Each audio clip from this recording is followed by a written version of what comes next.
This is Jamie Drummond for Good Food Revolution. I'm here with Sergio Soriano, who is here from Rioja, from Baron de Ley. How are you today, sir? Good, and you? Fantastic. Now, we've just been tasting through three of your great wines, and we've been speaking about Rioja. So, Rioja, how would you describe the difference between the classic Riojas of years past and a contemporary Rioja of today? Well, first of all, I think that there are a lot of producers in Rioja right now that they are producing what we can call modern style of Rioja, where we don't age the wines for that long as we used to do many years ago. Then where the fruit is the main protagonist on the wines, trying to find a very good balance with the oak. And we are starting to use more French oak than American oak. So that would be maybe the three main difference between the two ways of producing wines. There are still many producers in Rioja that they go for the traditional method because both of them are really good, but they are different. And some consumers, they like the classic style of Rioja, and some consumers, they prefer the new style of Rioja. We were speaking earlier that the UK is the biggest market by far for Rioja. Yes. Now, do they have enjoyed the classic style of Rioja for quite some time? Are they slowly moving over to the more modern styles? They like both, actually, but when we're talking about new generations of consumers, they prefer to go to the second one, to the more modern style of Rioja. But the typical drinker of Rioja that's been drinking Rioja for 20, 25 years, I think that they prefer the classic style of Rioja. Now, Baron de Ley have not been around for very long, but in the time that they have been in the market, they have established for themselves quite an enviable reputation. What would you put that down to?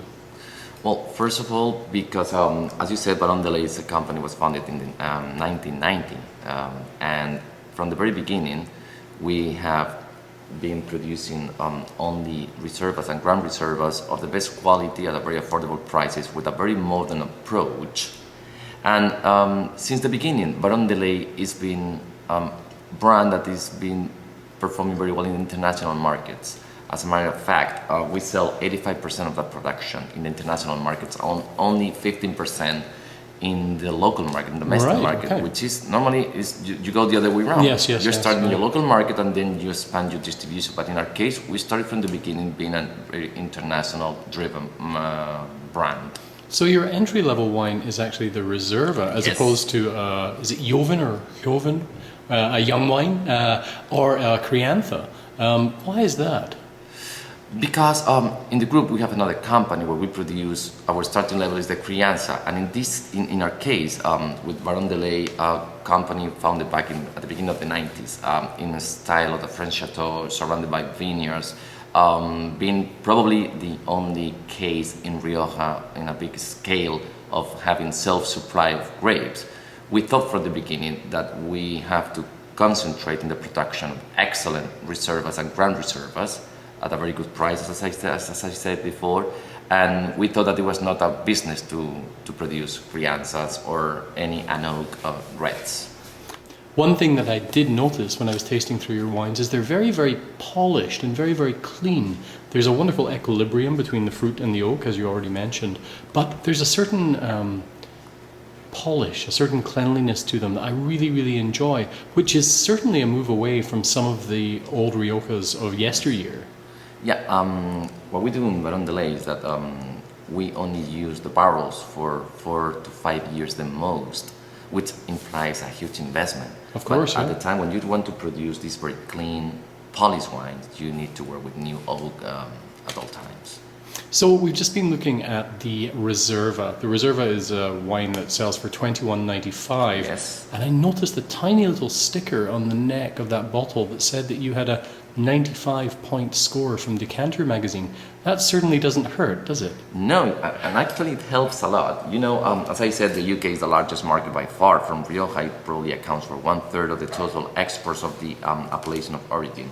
And the guys from Decanter UK, they do a review on Rioja wines that are sold in the UK, which are most of the producers. It's an historic and natural market to get into.